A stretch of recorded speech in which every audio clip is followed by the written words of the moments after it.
Hi, I am Dr. Star. I am a physician. I did 2 years of general surgery residency, and right now I'm doing a research year. And today we're going to talk about my journey from going from a low income individual to a doctor and how I had to rewire my mindset so that it can help anyone who is from a low income community and trying to better themselves and get into a pretty tough career. A lot of people don't know that I don't come from a family with money. I don't come from, connections. I truly came from a background where survival was priority, okay? And through mindset, discipline, and my belief system, I changed my life. And we're going to talk about it today. I'm going to tell you all how you can do the same. So the thing is, when you grow up in a low income environment, something happens that people don't talk about. You learn how to hustle. You learn how to make a dollar stretch. You learn resilience. But you also learn fear. You learn to shrink, learn to dream quietly because you don't believe that your dreams can come true. But growing up like that really affects your mind. And it's not necessarily that you're incapable of doing it. It's just because you're unexposed. And the thing is, when you don't see successful people that look like you up close, it truly feels foreign. The thing that I truly had to face is that I wasn't necessarily scared of failure at this time. I was more so afraid of outgrowing my environment. But I found that there was a particular moment in my life where I knew that something had to change. It was something inside of me that was like, yes, this had to change. When I was 15 years old, my mom ended up losing her job, and I had to get a job of my own because I truly could not take care of myself, or she couldn't take care of me anymore. And I feel like in that moment, it was a switch, and I was like, yes, I need to get out of this environment and do something with myself. I personally decided to go to college because I was good at school and I was good at math, and that's why I chose healthcare. I decided to go to an HBCU, and I feel like that's where my pride of being Black really was built, at Spelman. At Spelman is truly where I believe that I can become a doctor, to be honest, because growing up in New Orleans, I did not meet many Black women who were doctors, to be honest. And when I went to Spelman, I've met so many Black women who were doctors, dentists, lawyers, engineers, everything. And that's when I knew that, okay, I can do this. I can definitely do this. But when I went to Spelman, I was behind, and I didn't realize how behind I was. And I knew that, okay, I need to really focus and catch up. And it's not necessarily that I was behind from an educational standpoint. I was behind when it comes to mindset, when it comes to the way that I spoke, when it came to knowing, just the normal things that people know. I was not aware of a lot of things, and I was behind a lot. So I went to work on my mindset. That is where I started. This is exactly how I rewired my brain.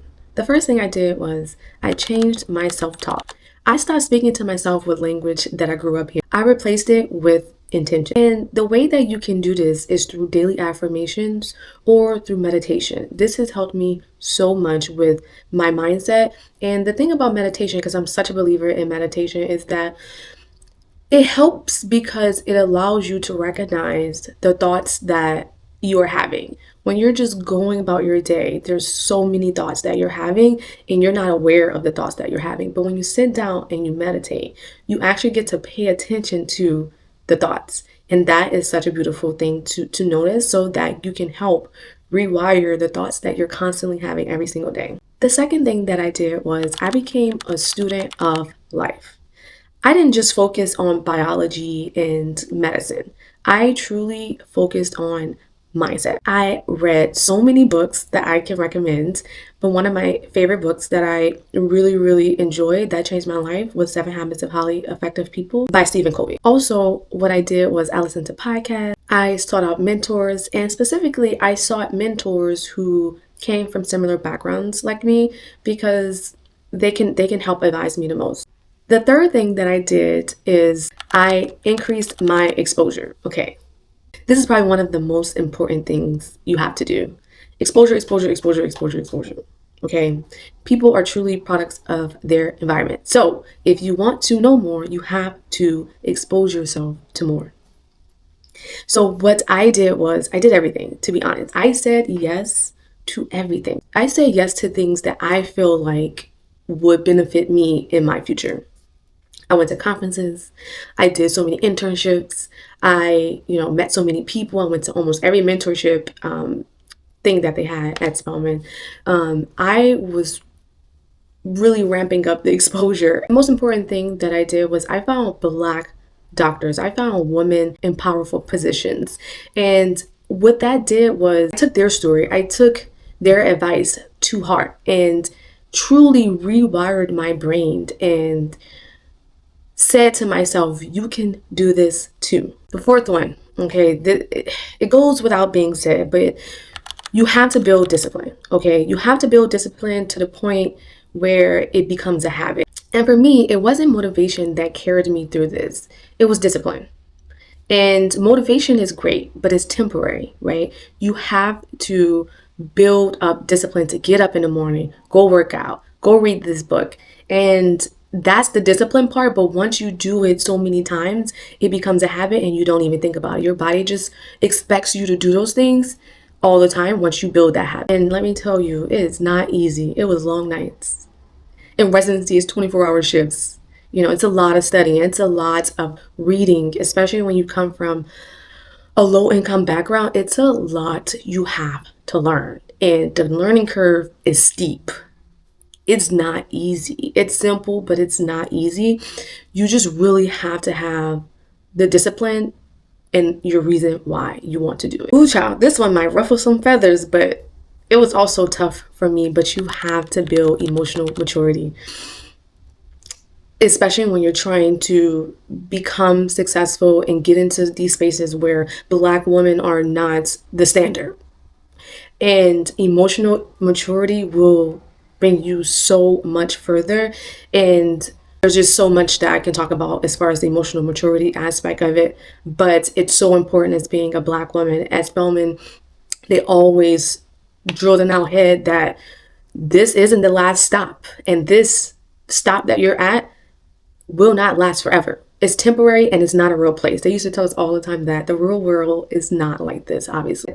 This one changed my life. I had to learn how to respond opposed to reacting to everything, especially in environments where I felt like they were being biased towards me because I was a Black woman. And the thing is, once you truly become emotionally mature, and the way that you become emotionally mature is, I think for me, what helped me a lot is reading helped me a ton, as far as learning how to be emotionally mature. But you have to be self-aware. Self-awareness is how you build that emotional maturity. Self-awareness is important because when you get angry, you can feel the anger. When you get sad, you can feel the sadness.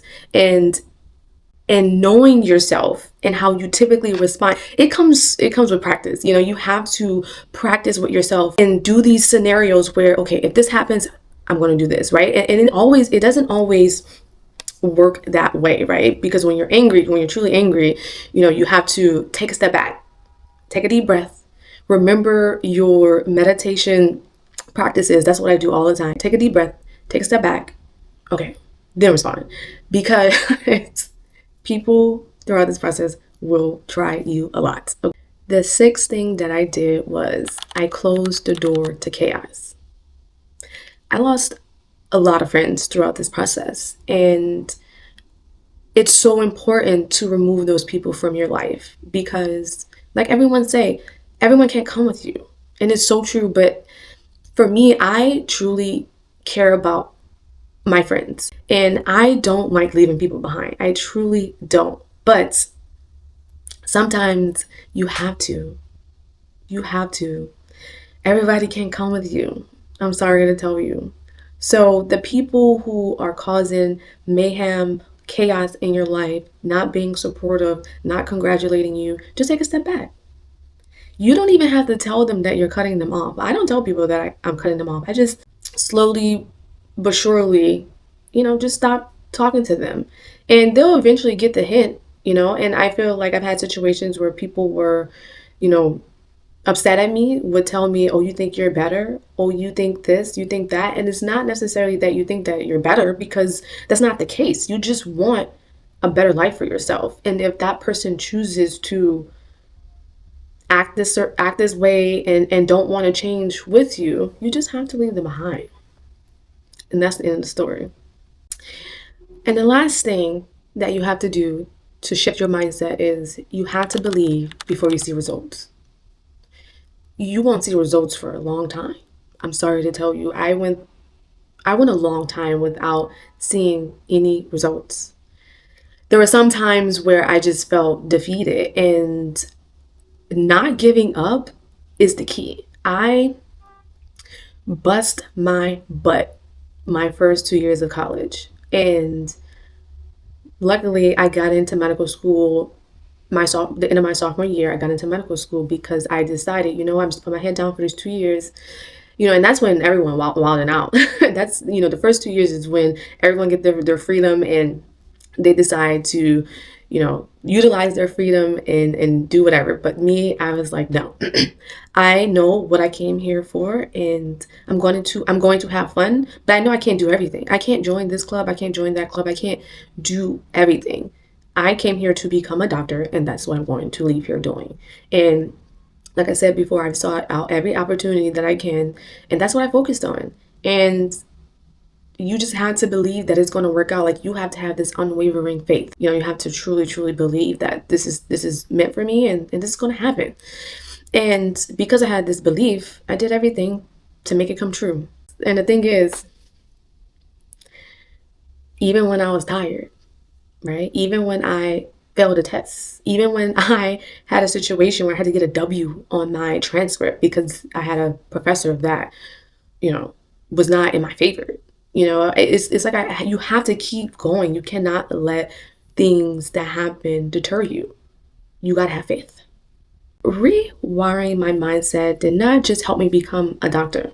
It helped me become who I am today. Confident, smart, intelligent, all the things. And there's this quote by Jim Rohn that says, success is something you attract by the person you become. And also, too, what's important to think about is as you're going through this journey of life, and you have this energy in your body where you know that you're meant to be someone, or you're meant to do something very impactful in your life.